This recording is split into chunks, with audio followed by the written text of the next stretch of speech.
इस वीडियो में हम फर्स्ट एड या पहली सहायता का उपचार, इलेक्ट्रिक शॉक से छुड़ाना, बेहोश व्यक्ति को होश में लाने की विधियां, कृत्रिम श्वास की नवीनतम विधियों के बारे में जानेंगे।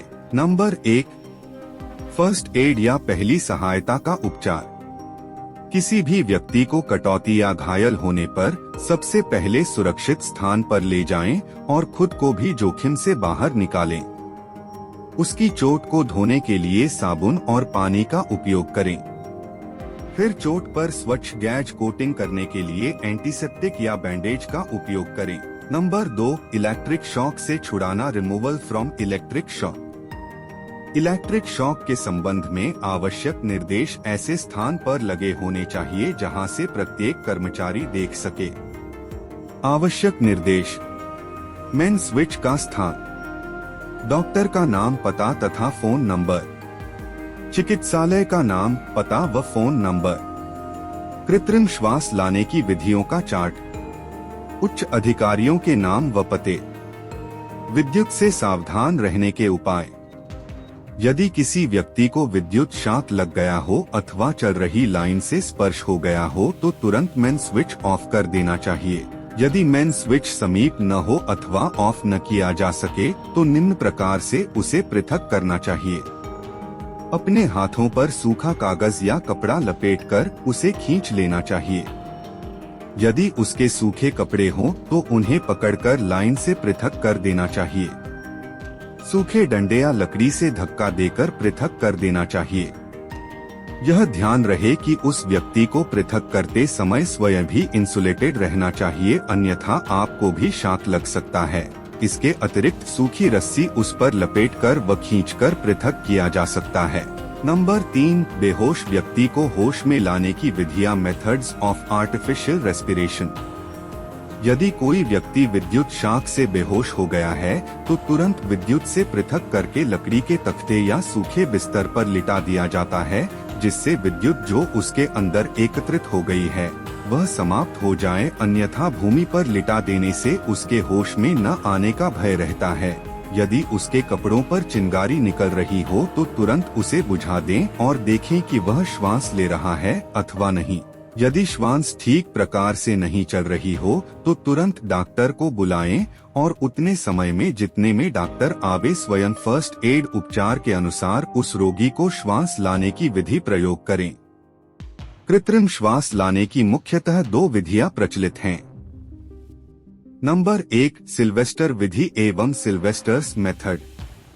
नंबर 2, शेफर विधि एवं शाफर्स मेथड, जो इस प्रकार है। सिल्वेस्टर विधि: इस विधि में रोगी को चित्त अर्थात पीठ के बल लिटाया जाता है। यह उस समय प्रयोग की जाती है जब उसकी छाती की ओर जलने के छाले पड़ गए हों अथवा उस ओर पीड़ा हो। उसकी छाती के वस्त्रों को ढीला कर देना चाहिए। उसके गर्दन के नीचे एक तकिया लगा दिया जाता है जिससे सिर कुछ नीचे हो जाता है और सीने का भाग ऊपर उठ जाता है। रोगी का मुंह खोलकर जिह्वा बाहर निकालनी चाहिए जिससे आंतरिक भागों को वायु लग सके। इसकी 2 स्थितियां प्रयोग की जाती हैं। प्रथम स्थिति: अब रोगी के सिर की ओर बैठकर उसके दोनों हाथों को अपने हाथों में ले लिया जाता है। उसके हाथों की आधी मुट्ठी बांधकर सीधे ही फैला दिया जाता है। इन हाथों को ऊपर उठाकर धीरे धीरे मोड़कर छाती पर रख दिया जाता है।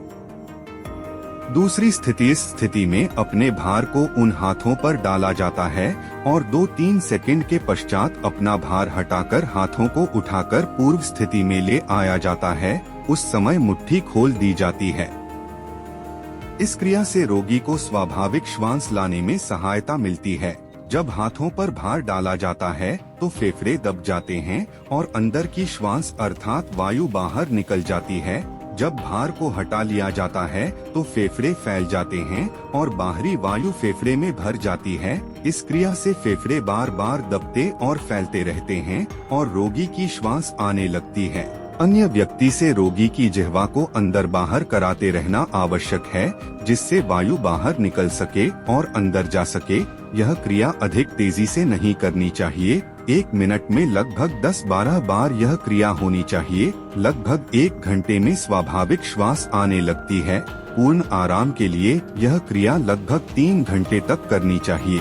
दूसरी शेफर विधि। यह विधि रोगी को वक्ष के बल अर्थात उल्टी ओर लिटाकर प्रयोग की जाती है। यह विधि उस समय प्रयोग की जाती है जबकि रोगी की पीठ पर जलने के घाव आदि हों। इस विधि में छाती और गर्दन के वस्त्रों को हटा दिया जाता है अथवा ढीला कर दिया जाता है। सिर को एक करवट की ओर कर दिया जाता है और हाथों को आगे की ओर फैला दिया जाता है। रोगी की छाती पर तकिया या मोटा कपड़ा रख दिया जाता है जिससे पीठ थोड़ी ऊपर की ओर उठ जाती है। इस विधि में भी 2 स्थितियां प्रयुक्त की जा सकती हैं। प्रथम स्थिति, रोगी के घुटनों के समीप बैठकर अपने हाथों को रोगी की कमर पर रखे जाते हैं। हाथों में चारों उंगलियां चिपकी रहें और वे अंगूठे से 90 डिग्री का कोण बनाती रहें। इस प्रकार दोनों हाथों को कमर पर रखकर दोनों अंगूठे स्पर्श करते हुए रखे जाते हैं और शेष उंगलियां बगल की ओर रखी जाती हैं।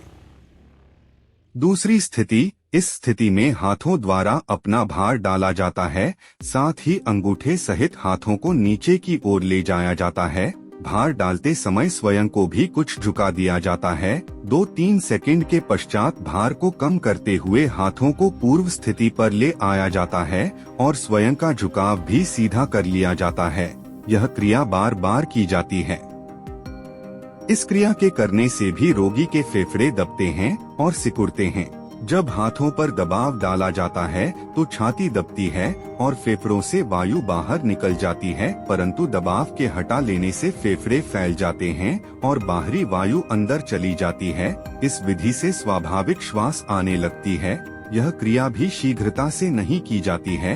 1 मिनट में 10-12 बार क्रिया होनी चाहिए। यह विधि उस समय तक की जाती है जब तक रोगी की स्वाभाविक श्वास ठीक प्रकार से न आने लगे।